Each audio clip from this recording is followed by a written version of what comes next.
সূরা লাহাব। বিসমিল্লাহির রহমানির রহিম। শুরু করছি আল্লাহর নামে, যিনি পরম করুণাময় অতি দয়ালু। তাব্বাত ইয়াদা আবী লাহাবিন ওয়া তাব। আবুল আহাবের হস্তদ্বয় ধ্বংস হোক এবং ধ্বংস হোক সে নিজে।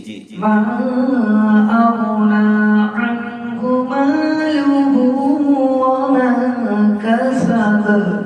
কোনো কাজে আসেনি তার ধন সম্পদ ও যা সে উপার্জন করেছে। সায়াসলা নারুন যাতা লাহাব। সত্তরই সে প্রবেশ করবে লেলিহান অগ্নিতে। ওয়ামরাআতুহু হাম্মালাতাল হাতাব। এবং তার স্ত্রী ও যে ইন্ধন বহন করে।